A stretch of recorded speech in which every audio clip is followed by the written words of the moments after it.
Assalamualaikum warahmatullahi wabarakatuh. Innal hamdalillah nahmaduhu wa nasta'inuhu wa nastaghfiruh wa na'udzu billahi min shururi anfusina wa min sayyiati a'malina. May yahdihillahu fala mudhillalah wa ma yudlil fala hadiyalah. Asyhadu an la ilaha illallah wahdahu la syarikalah wa asyhadu anna Muhammadan abduhu wa rasuluh la nabiyya ba'dah. Allahumma sholli wa sallim wa barik ala Muhammad wa ala alihi wa ashabihi wa man tabi'ahum bi ihsani ila yaumiddin, amma ba'du. Para jamaah yang dimuliakan oleh Allah Subhanahu wa taala,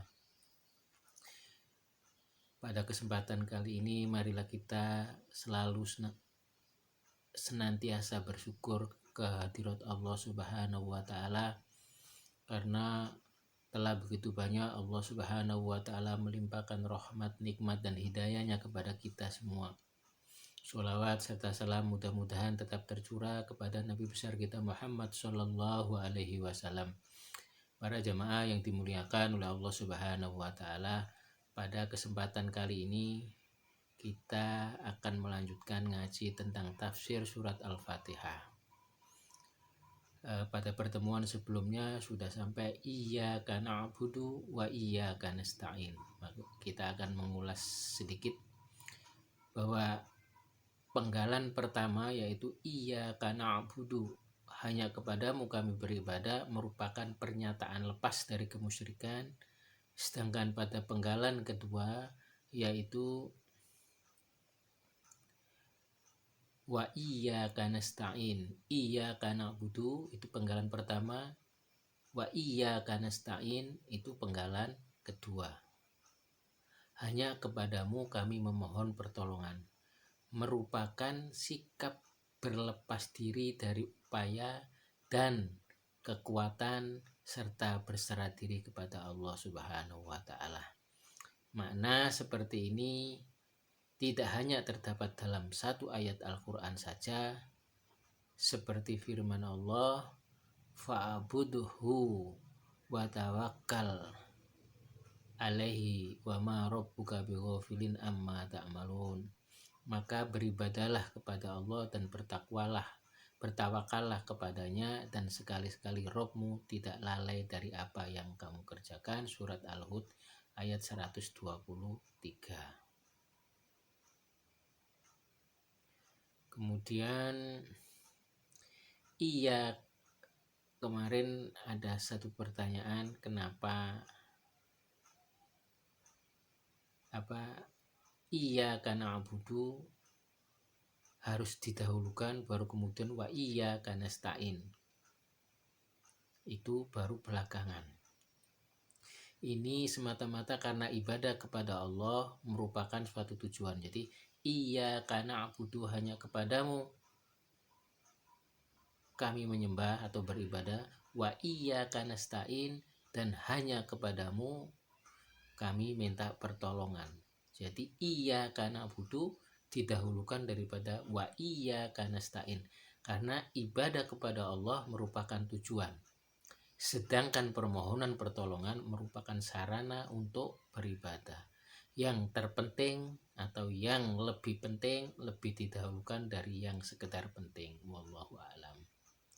Jika ditanyakan lalu apa makna huruf nun na pada firman Allah Subhanahu wa taala wa iyyaka na'budu wa iyyaka nasta'in, jika nun itu dimaksudkan sebagai bentuk jamak, nasta'in padahal orang yang mengucapkan hanya satu orang. Dan jika untuk pengagungan, maka yang demikian itu tidak sesuai dengan kondisi.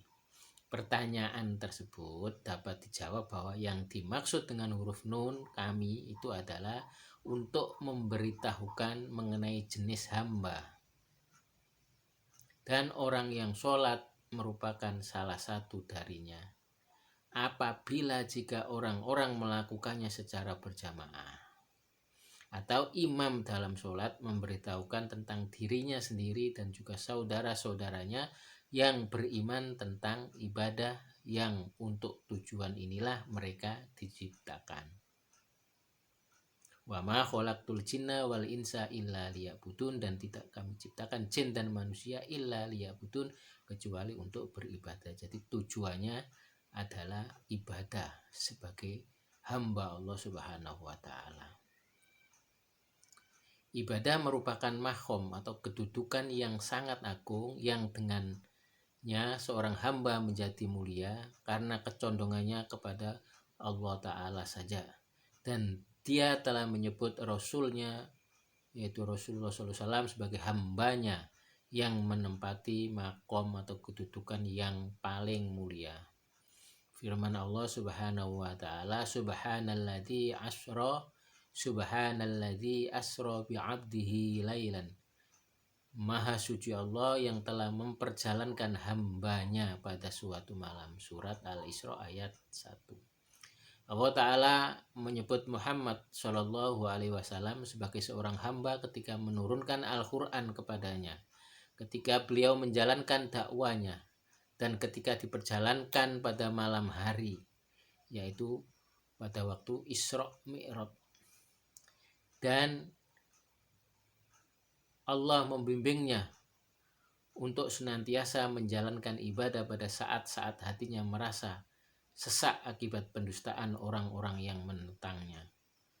Sebagaimana firman Allah, walaqad na'lamu annaka yadiqu sadruka bima yaqulu fasabbih bihamdi rabbika wa kum minas sajidin wa'bud rabbaka hatta ya'tiyakal yakin. Dan kami sungguh-sungguh mengetahui bahwa dadamu menjadi sempit disebabkan apa yang mereka ucapkan.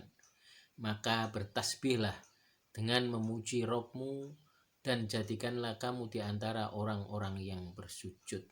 Wa kum minas sajidin wa'budhu rabbaka hatta ya'tiyakal yakin, dan sembahlah Rabbmu sampai datang kepadamu yang diyakini, yaitu ajal. Quran surat Al-Hijr ayat 97 sampai 99. Itulah tafsir dari ayat wa iyyaka na'budu wa iyyaka nasta'in. Kemudian lanjutan ayat, ihdinas siratal mustaqim. Ihdih, tunjukkanlah lana kepada kami, as-siratoh, akan jalan al-mustaqimah, yang lurus. Jumhur ulama membacanya dengan memakai huruf shad. Ada pula yang membaca dengan huruf za. Al-Fara' mengatakan ini merupakan bahasa Bani Uzra dan Bani Kalb.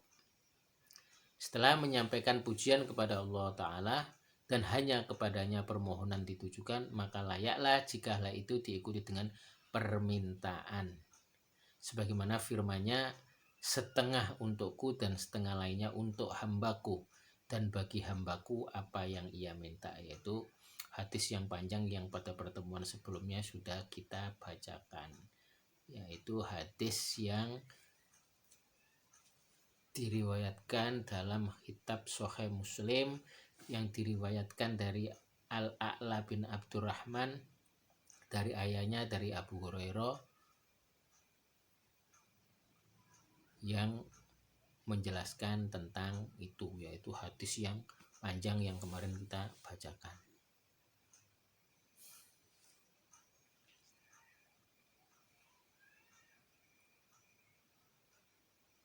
Yang demikian itu merupakan keadaan yang amat sempurna bagi seorang yang mengajukan permintaan. Pertama, ia memuji Rob yang akan ia minta, dan kemudian memohon keperluannya sendiri dan keperluan saudara-saudaranya dari kalangan orang-orang yang beriman melalui ucapannya, ihdinas siratal mustaqim, tunjukkanlah kami ke jalan yang lurus.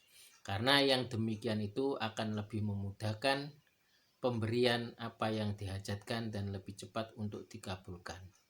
Untuk itu Allah tabaraka wa ta'ala membimbing kita agar senantiasa melakukannya, sebab yang demikian itu yang lebih sempurna. Permohonan juga dapat diajukan dengan cara memberitahukan kepada keadaan dan kebutuhan orang yang mengajukan permintaan tersebut, sebagaimana yang diucapkan oleh Musa alaihissalam, Rabbi inni lima anzal ta ilayya min khairin fakir. Ya Rob, sesungguhnya aku sangat memerlukan suatu kebaikan yang kau turunkan kepadaku. Quran Surat Al-Qasas ayat 24. Permintaan itu bisa didahului dengan menyebutkan sifat-sifat siapa yang akan dimintai, seperti ucapan Zunnun, yaitu Nabi Yunus, La ilaha illa anta subhanaka inni kuntu minadh dhalimin. Tidak ada ilah selain engkau, maha suci engkau, sesungguhnya aku adalah termasuk orang-orang yang zalim. Quran Surat Al-Anbiya ayat 87. Kata hidayah pada ayat ini berarti bimbingan dan taufik. Terkadang kata hidayah atau muta'addi atau transitif dengan sendirinya tanpa huruf lain yang berfungsi sebagai pelengkapnya. Seperti pada firman-Nya di sini, ihdinas syiratal mustaqim, tunjukkanlah kepada kami jalan yang lurus. Dalam ayat ini terkandung makna berikanlah ilham kepada kami, berikanlah taufik kepada kami, berikanlah rizki kepada kami, atau berikanlah anugerah kepada kami. Sebagaimana yang ada pada firman-Nya, itu firman Allah, wahadainahun najdain, dan kami telah menunjukkan kepadanya dua jalan. Surat Al-Balad ayat 10. Artinya kami telah menjelaskan kepadanya jalan kebaikan dan jalan kejahatan. Selain itu dapat juga menjadi muta'addi, transitif, dengan memakai kata ilah. Sebagaimana firman-Nya, istabahu wahadahu ila syuratim mustaqim. Allah telah memilihnya dan menunjukkannya kepada jalan yang lurus. Surat An-Nahl ayat 121. Makna hidayah dalam ayat-ayat di atas ialah dengan pengertian bimbingan dan petunjuk. Demikian juga firman Allah Subhanahu wa taala, wa innaka la tahdi ila syuratim mustaqim, dan sesungguhnya engkau, wahai Rasulullah Shallallahu Alaihi Wasallam, benar-benar memberi petunjuk kepada jalan yang lurus. Quran Surat Asy-Syurah ayat 52. Terkadang kata hidayah menjadi muta'addi dengan memakai kata li, sebagaimana yang diucapkan oleh para penghuni surga, Alhamdulillahilladzi hadana lihada. Segala puji bagi Allah yang telah menunjuki kami kepada surga. Al-Quran Surat Al-A'raf ayat 43.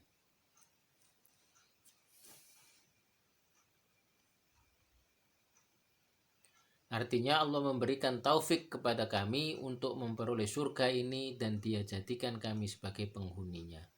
Sedangkan mengenai firman Allah Asy-Syiratal Mustaqim, Imam Abu Ja'far bin Jarir mengatakan ahlut tafsir secara keseluruhan sepakat bahwa As-Siratal Mustaqim itu adalah jalan yang terang dan lurus. Kemudian terjadi perbedaan ungkapan para mufasir baik dari kalangan ulama salaf maupun kholaf dalam menafsirkan kata as-sirat. Meskipun pada prinsipnya kembali pada satu makna, yaitu mengikuti Allah dan Rasul-Nya.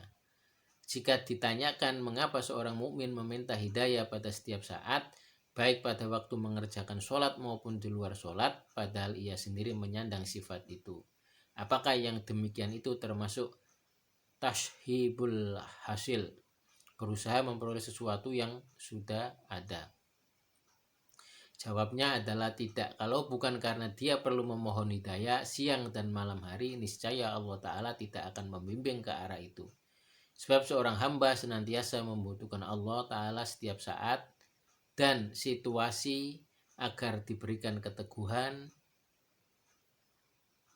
Saya ulang, sebab seorang hamba senantiasa membutuhkan Allah Ta'ala setiap saat dan situasi agar diberikan keteguhan, kemantapan, penambahan, dan kelangsungan hidayah. Karena itu ia tidak kuasa memberikan manfaat atau mudarat kepada dirinya sendiri kecuali Allah telah menghendaki. Oleh karena itu Allah Ta'ala selalu membimbingnya agar ia senantiasa memohon kepadanya setiap saat dan supaya dia memberikan pertolongan, keteguhan, dan taufik. Orang yang berbahagia adalah orang yang diberi taufik oleh Allah Subhanahu wa taala untuk memohon kepadanya, sebab Allah taala menjamin akan mengabulkan permohonan seseorang jika ia memohon kepadanya. Apabila permohonan orang yang dalam keadaan terdesak dan sangat membutuhkan bantuannya pada tengah malam dan siang hari, sebagaimana firman Allah Subhanahu wa taala, ya ayyuhalladzina amanu billahi wa rasulihi wal kitabil ladzi nazzala ala rasulihi wal kitabil ladzi anzala min qabl. Wahai orang-orang yang beriman, tetaplah beriman kepada Allah dan Rasulnya dan kepada kitab yang Allah turunkan kepada Rasulnya serta kitab yang Allah turunkan sebelumnya. Quran Surat An-Nisa ayat 136. Allah Subhanahu wa taala telah memerintahkan orang-orang yang beriman untuk tetap beriman, dan hal itu bukan termasuk tashhilul hasil, karena maksudnya adalah ketetapan, kelangsungan, dan kesinambungan amal yang dapat membantu kepada hal tersebut. Allah Subhanahu wa taala juga memerintahkan kepada hamba-hambanya yang beriman untuk mengucapkan doa, Rabbana la tuzigh qulubana ba'da id hadaitana wa hab lana min ladunka rahmah innaka antal wahhab. Ya Rabb, kami jangan engkau jadikan hati kami condong kepada kesesatan sesudah engkau beri petunjuk kepada kami, dan karuniakanlah kepada kami rahmat dari sisimu, karena sesungguhnya engkau maha pemberi. Quran Surat Ali Imran ayat 8. Abu Bakar As-Siddiq pernah membaca ayat ini dalam rakaat ketiga pada sholat maghrib secara syirih atau tidak keras setelah selesai membaca Al-Fatihah. Dengan demikian makna firman Allah Subhanahu wa taala, ihdinas siratal mustaqim, adalah semoga engkau telah berkenan menunjuki kami di atas jalan yang lurus itu, dan jangan engkau simpangkan ke jalan yang lainnya. Demikian yang bisa saya sampaikan, mudah-mudahan bermanfaat. Billahi taufik wal hidayah. Wassalamualaikum warahmatullahi wabarakatuh.